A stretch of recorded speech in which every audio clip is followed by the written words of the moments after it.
Taxa de percolação de água nos solos, qual é o impacto que esse parâmetro tem na hora da gente dimensionar as nossas fundações?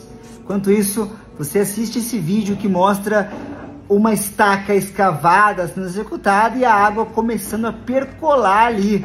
Dá uma olhada só.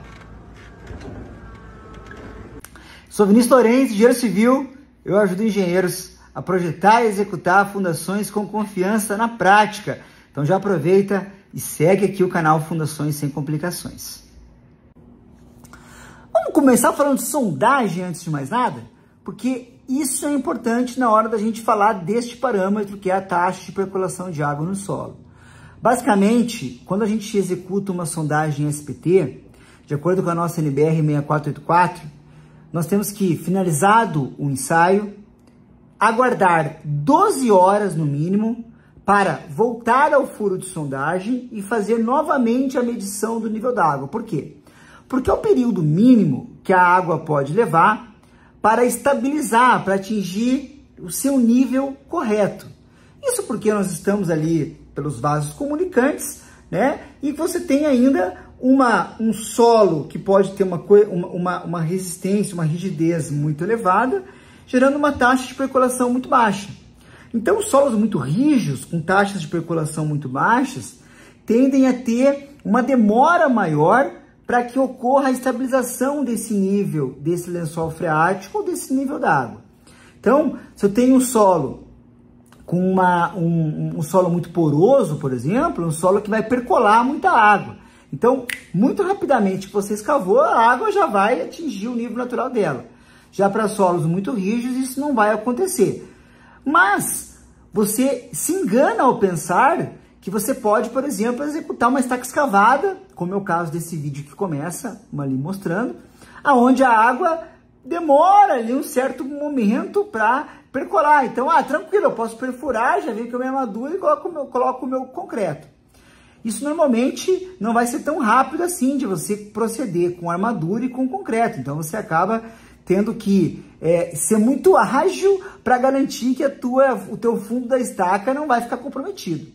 Por isso, inclusive, a gente fala que, para esses casos, a estaca escavada não é o mais indicado. Então, no caso desse vídeo, onde mostra uma escavação onde já ocorre a presença de água, a escolha desse tipo de fundação não é o mais indicado. Então, se eu tenho uma taxa de percolação de água ocorrendo no meu solo, visivelmente, onde eu não consigo ter uma agilidade, uma logística rápida, onde eu consiga colocar minha armadura e concretar a minha estaca, eu posso estar comprometendo a qualidade da ponta da minha fundação. E aí, talvez você fale assim para mim, não, Vinícius, tudo bem, mas eu não estou considerando ponto na minha fundação, tá tudo bem. Então, se você, por exemplo, está fazendo uma fundação e na hora de projetar ela, você desconsidera a sua resistência de ponta, aí, show de bola, tá tranquilaço.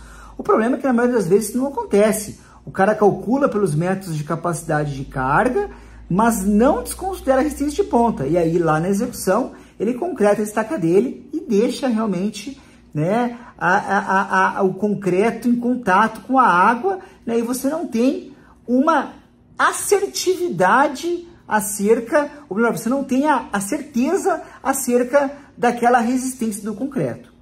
Existem estudos que correlacionam, inclusive, esse material despejado, muitas vezes por bica de queda livre, chegando lá embaixo na água, né, onde mostra uma resistência muito baixa desse elemento, ou seja, você realmente não pode considerar uma resistência de ponta numa estaca dessas. Então, muito cuidado com esse tipo de situação, e se você está observando que está tendo percolação de água no seu solo, talvez a solução que você encontrou de fundação não é a mais adequada, você vai precisar rever a tua solução de fundação.